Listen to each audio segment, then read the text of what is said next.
Hey everyone, this is Ben Cecchini with another episode of the Give and Grow podcast. Super excited to share with you some more SEL tips for all the parents and teachers tuning in.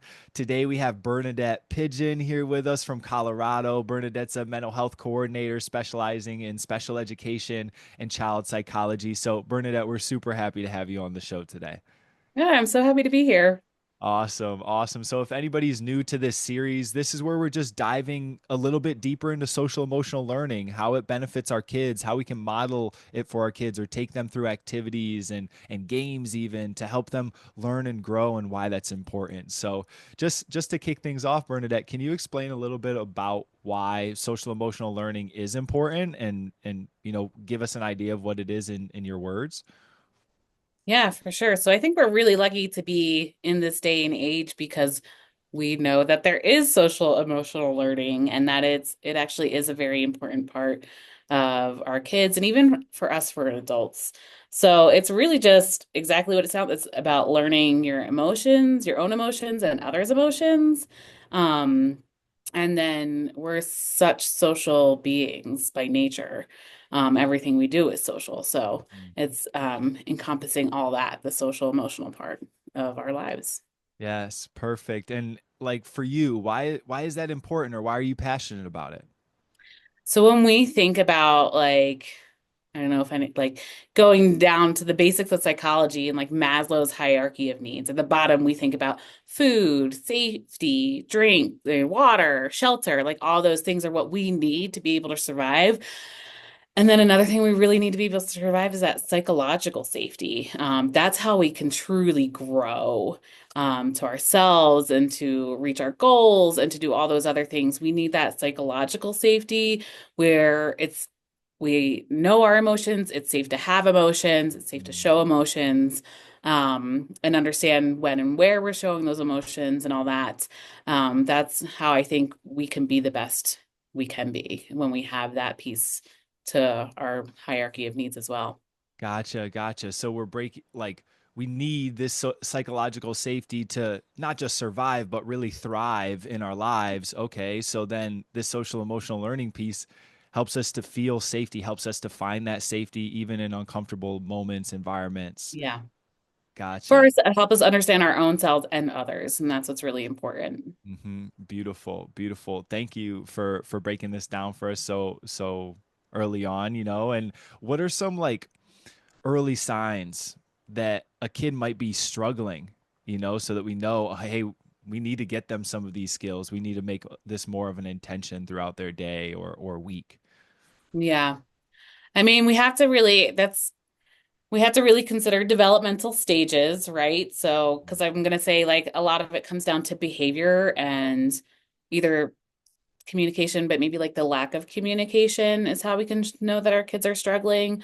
But when I say behavior, a lot of people I think immediately go to like negative behavior and tantrums and stuff like that, but just looking at behavior as a whole, right? So, of course, when we have our toddlers and stuff like that, they're expected to throw tantrums because they don't have a big grasp on their emotions, and that's how they show them. That's how they're like, I'm Mm. upset or I'm hungry or I'm tired. I just don't know how to say that. Some of us as adults don't even know how to say that, right? Facts. Um, but that's a part of our social emotional learning. Um, but then so thinking about, okay, like we're past the point of toddler tantrums and we're getting into this more social stages of like younger kids, younger elementary.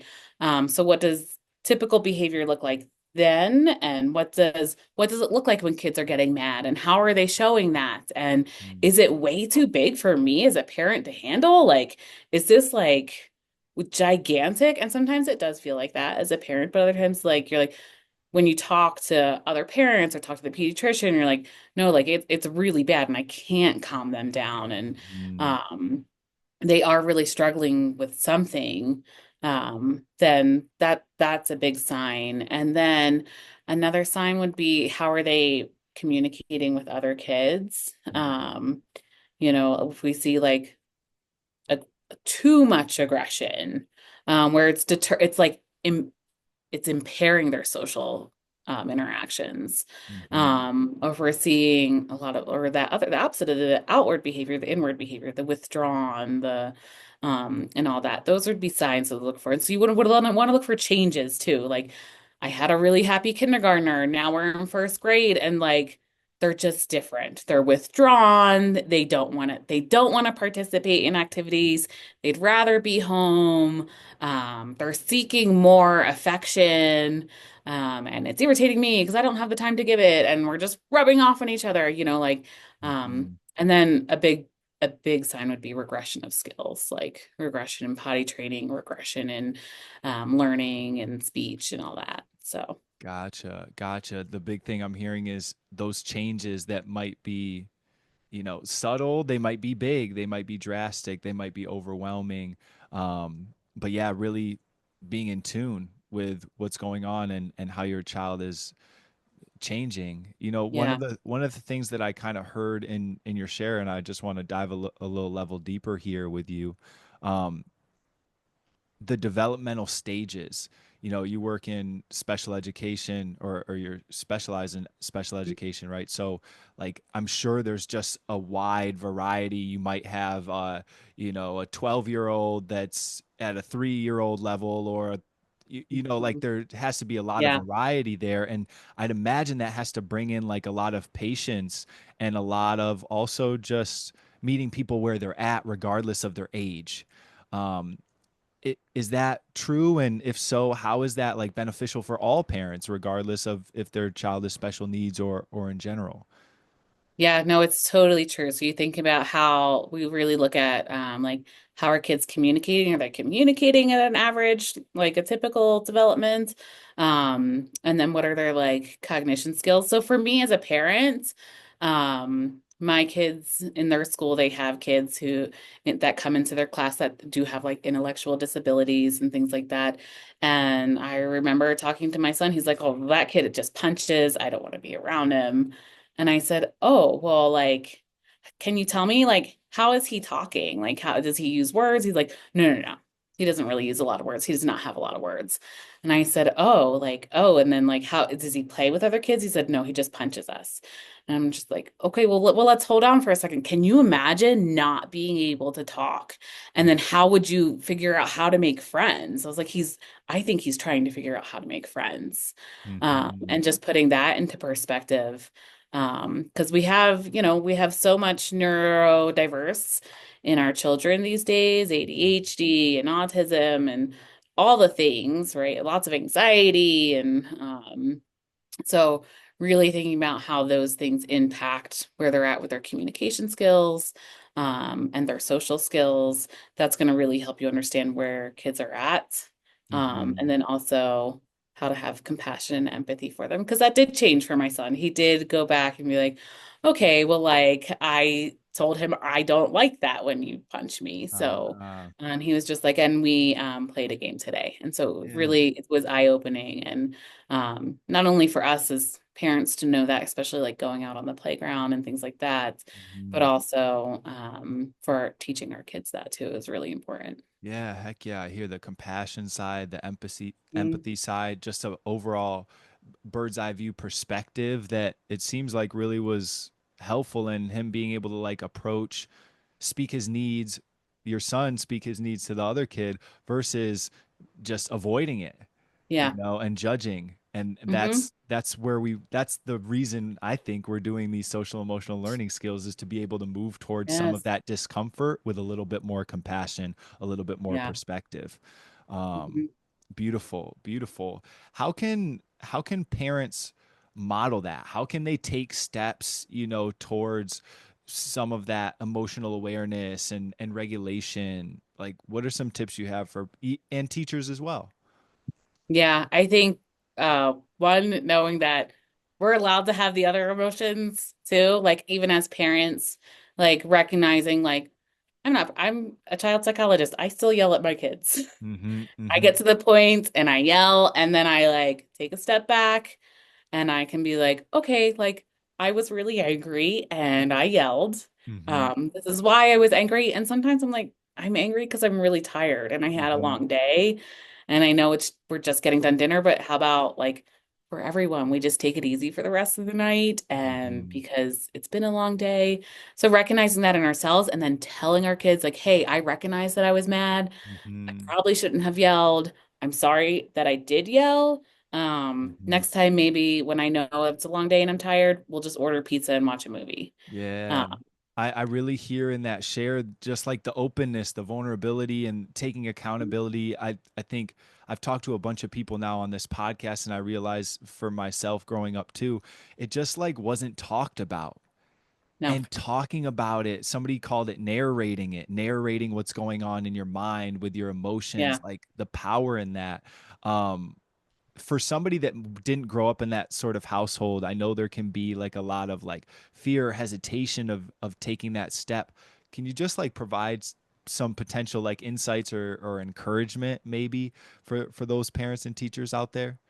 Yeah, I mean, I did not grow up in that household, and then once I had kids, I don't know when it came to me, but I was like, oh my gosh, I get to set a new norm for them.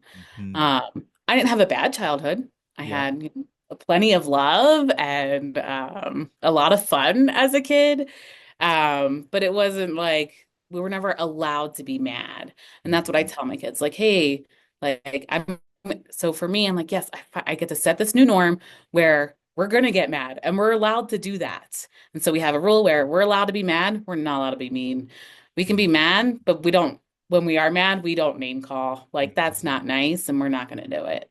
Right. Because then that starts where you're hurting people's feelings and you could possibly get punished for that, right? Right. You're going to be mean, I'm going to take away your iPad, something like that. Hmm. So just giving, it's like giving yourself permission to recognize that you have the emotions and get excited about setting those new norms for your kids. Yeah. And like, yes, like, and as your kids grow, you see like how like it doesn't, they're self-advocating and they're saying like, I need space because I'm mad. And then you're like, oh, good, like, good, go take that space. Like, yes, because then I don't have to say Right. Right. and You're see it as a taking parent care of and then yourself. it escalates me and you as you work on it and build those new norms you really you feel it and you see it and it's Hmm. rewarding in itself. Wow, that's really special and something that I didn't even we haven't had in this conversation yet on the podcast just about like that co-regulation happening through empowering your kids to regulate Mhm. themselves. It's helping you regulate as a parent because it's Yes. taking some of the load off your plate just by empowering them. That's to me the motivation right there to set the new norm. You know, It's it's like, huge. yeah, yes, Like please take good. something off my plate. Take your emotions off my plate, not as Yeah. like I'm here for you. And what a beautiful gift all around for the whole family. Yeah, Um, it is really nice. that's special. Hmm. Beautiful. Thank you so much. I love that aspect Yeah. of this right here. Um, okay, so we're talking about understanding Hmm. helping our kids understand their feelings. You kind of hit on it a little bit with the situation with your son and the kid at school. Yeah. How can parents specifically help their children understand and be empathetic to the feelings of other kids? I mean, you do a ton of like I've had other parents ask me like how do you show that how do you teach that to your kids? Hmm. Role playing, perspective taking. There's a part of communication that's called pragmatics, and it's really like that social piece of communication. Like when we think speech and language, we think like articulation, but there's a whole nother chapter of it. It's called pragmatic speech, and it's all about that social communication, understanding others, and um, that's why I love working in special education because we get the Hmm. multidisciplinary team where I have speech language pathologists and occupational therapists and then social workers and psychs. It's great. But I've learned so much from speech pathologists. And Hmm. and the way to teach social pragmatics is a lot of perspective taking. So um, if you, before my kids started going to preschool, I'd be like, okay, like how do we ask other kids to play? Oh, yes. And what if they say yes? What if they say no? How is that going to make you feel? And then what if you ask a kid to say to play and they say no? Then how are you going to feel? And what are you going to do next? And you Hmm. really just very simple step by step. ask a lot of questions, do some role playing, do some perspective taking, and just be like, oh, how do you think that made that person feel? And Mhm. how would you feel if you were that person? How were you feeling in that moment? Right. So when my kids get home from school, I ask them like, oh, how was recess? What did you do at recess? Who did you play with at recess? Who did you sit with at lunch? Because the learning is going to happen. I know what they're learning. I can ask the Uh-huh. teacher that. Like, I know Right. they get their homework sheets and I can see they're still learning what they're Mhm. learning in math and all that. It's the social stuff that I want to hear about because that's ultimately what is going to impact them as they get older and older, their self-esteem, their self-confidence. And it's something that I'm not going to be able to protect them from either. Like kids kids grow up and they can be really Mhm. great and or really mean to each other. Mhm. So I want to give them as much self-confidence as possible. So we do that perspective taking, Mhm. and a lot of like digesting social situations. But I also try to build my kids' confidence with like self-affirmations and remind them, what Mhm. do you like about yourself? And I know I don't praise too much like how smart they are or strong. I praise like more like the work that they're doing, how hard they're working, or the, like for coloring pictures, I love all the colors that you chose, or Right. even if I don't love the colors that they Right. chose. I Right. would definitely not choose those colors. But Right. But what I'm hearing in that is showing praise to the process, Mhm. and showing Yeah. praise in description versus like that was good, this was bad, like, Yeah. and I Mhm. really appreciate you breaking down the pragmatic piece and just the conversation. Like it just seems like bringing intentionality and focus on the social aspects of their days, and being able to be proactive as well in the conversations. Hey, you're starting a new grade, what's it going to be like? What if they say Yeah. no? You're it's almost like an upstream preparation versus like nobody wants to be my friend, like I tried this at school. I mean, we're going to have to do both, right? But if you Yeah. can get ahead of it, that Mhm. seems like a real empowerment to your kid. Yeah. And just being real with them, like, no, that person doesn't want to be your friend, and like, Mhm. I'm really sorry, and I know that might make you sad, but like, how are we going to move forward from this? Right. And not everybody's going to want to be your friend, and Mhm. that's the reality of it. I mean, Yeah. I don't sugarcoat things for them. That, Mhm. oh, you get to be everybody's friend, and that's because that's not the truth. And Right. as much as I want that for them, like it's not going to happen. So Mhm. just having them, how can we accept that, and then move forward and not dwell Yeah. on it. Hmm. Yeah, 100%. Beautiful. Beautiful. It's really like preparing them for rejection and failure. Hmm. How do you take it? How do you take a Yeah, no? Because we're yeah, going to get them. We're going to experience that adversity. yeah. Uh, Beautiful. Beautiful, Bernadette. You mentioned, we're allowed to get mad, we're not allowed to get mean. I love that. Just like I'm a big Mhm. alliteration guy. So like Yeah. we're allowed to get mad, not allowed to get mean. What are some like practical strategies parents can use with their kids to help them manage that frustration or anger and shift it from like being mean, putting it outwards and potentially putting it somewhere else in a healthy way? Yeah, I would say the big thing is don't talk about it in the moment. Hmm. Uh, you know, we're so like we're very reactive. We're reactive by nature. So like our kids are mad and they're being mean to their sister. Like, you're not allowed to do that, and like that's not okay. Hmm. What could you do differently? Well, let's pause. It's like, okay, well, you're mad. I'm mad that you're mad. That this Hmm. whole you guys cannot stop fighting. I don't know what it is about the back seat of the car. My kids will be getting along so well. As soon as they get in the back seat of the car, they would, and it drives me nuts. But so then we problem solve later. So we wait till everyone is not mad, including ourselves.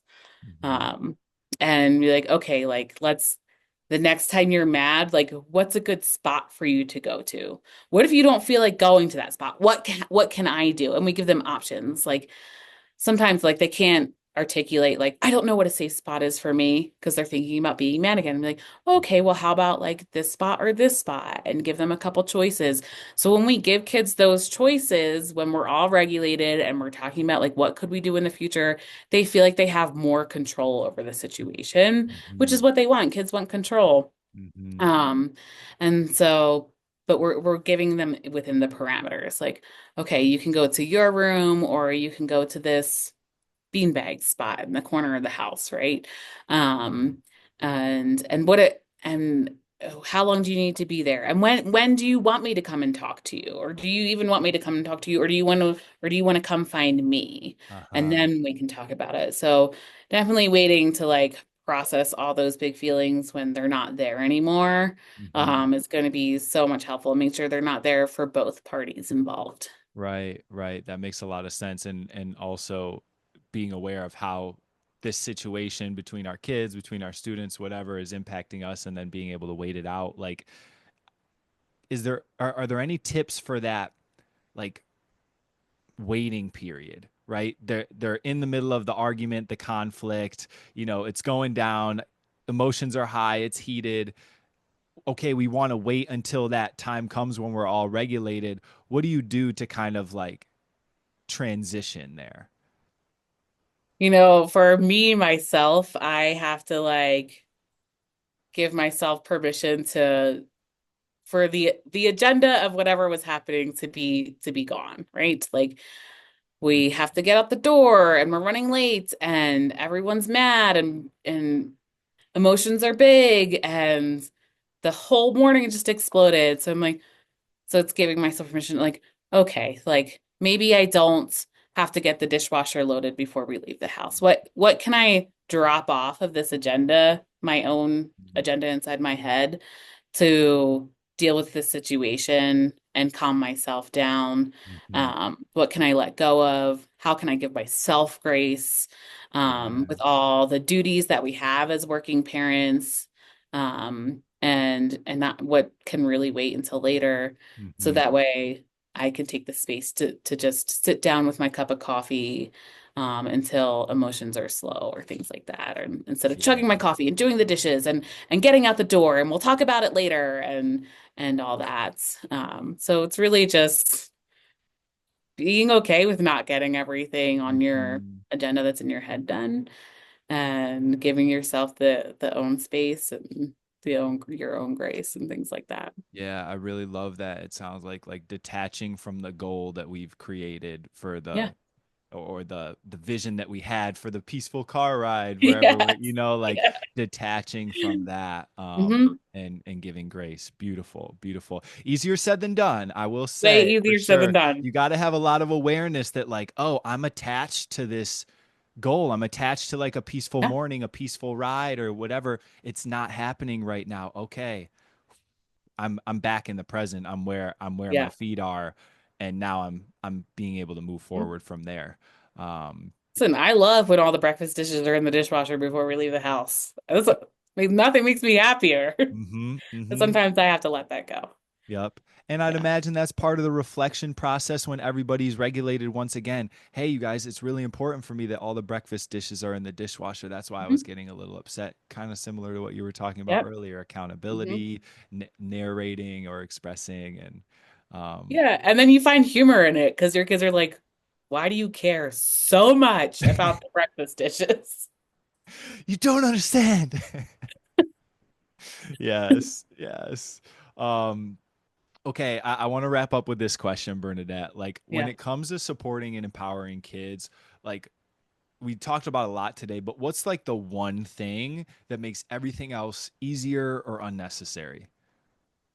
Communicating as adults, like um, my husband he is not a psychologist. And so there, between like, think about all the adults that are important in your kid's life. They're teachers, they're the recess ladies, like everything like that. And just really understanding everybody's perspective and communicating with the main adults in their lives, their teachers and whoever you're parenting with. And just being like, oh well, this is what works for me. This is what we decided we're gonna do.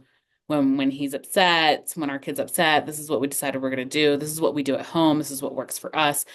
Are Mhm. you seeing that at school? Is that happening at school? Like what does, because kids sometimes can be very different from school and home and things like that. So it is Mhm. important to gain that perspective. And sometimes, like, even as adults, we're just so naturally communicative, but really, like, are we like, really, what are we communicating? So I make sure with my husband, like, well, this is what happened today. This is how we dealt with it. Um, he parents differently than I do. So, Mhm. and that's, we live in the same house and we parent completely differently. And like that's Mhm. okay too, because Yeah. my kids' responses for me are different than they are from my husband. And just having that communication, be like, this is what works for me, and he can say, like, this is what works for me, and if it's both working, then that's okay. Mhm. um, and then Mhm. what's working at school may be different from then what the strategies are at home, and that's okay too, but it's, we're all communicating and we know, Mhm. then we can have a better understanding for our kids, and our kids can understand, like, they can differentiate between the environments and the adults that they're with and the adults that that are supporting them at the moment. They just know what's going to work for everybody. And they're actually incredibly flexible little beings. So it doesn't have Mhm. to be the same strategy for every adult in their life. Right. Um, but knowing about the strategies and talking about them and knowing, like, well, why does that work for you and it doesn't work Mhm. for me? It's because we have a Mhm. different relationship. Uh, Mhm. but still, it's good to know and try that out. So, Yeah, yeah, and I appreciate the acknowledging that their relationships with all these different adults are going to be different. Their teachers, their mhm. coaches, their parents, their grandparents, whoever, and Yeah, that building resiliency and flexibility to be able to go with whatever's coming to them. But communication, always. I think yeah. we can know it, but then putting it into practice and embodying it and opening up when it's hard to communicate, like this is the invitation that I think I constantly give to myself, like, oh, share that.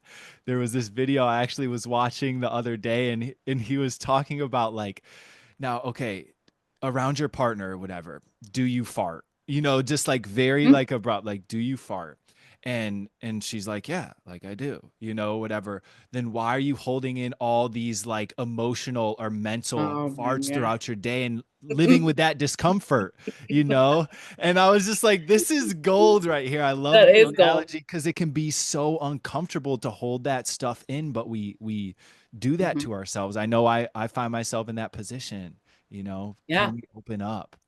Yeah. And then, like, it's important to open up and be so direct. I cannot tell you, like, I'll be Mhm. storming around the house, mad about something, and my husband will be like, well, what are you so mad about? And I'm like, well, for the, like, it's about the dishwasher and I need you to load the dishwasher like that. And then I'll be actually, like, I'm struggling with this between us, and I Mhm. wish, like, I want things to be, this thing to be different between us, and it's really just, he would have never known that that was the issue if I Right. hadn't said it, and he would have just started hopefully loading the dishwasher the right way and hope that was alleviate the issue, and it wouldn't. Mhm. So, Mhm.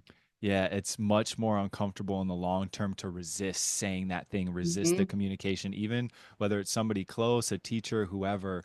So it sounds like we're on the same page. Open up, Yeah. y'all. It's Mm-hmm. okay to Open up, share be that. direct, and be Yep. direct. Say Yep. what it is. Yeah. Thank you Yeah. so much for your time today, Bernadette. Yeah. Thank you so much for having me. Yeah, it's been a pleasure. And is there anywhere like people can find you, connect with you, or anything like that, to reach out if they have questions or that sort of thing? I don't have, like, a public facing platform. But you can share my email and I would Okay. happily be happy with that. Perfect. We'll put that in the description of the video so that you guys can Yeah. get, reach out to Bernadette if you have any further questions. But yeah, just truly want to thank you once again for your time and energy today. Yeah, thank you so much. It was a pleasure.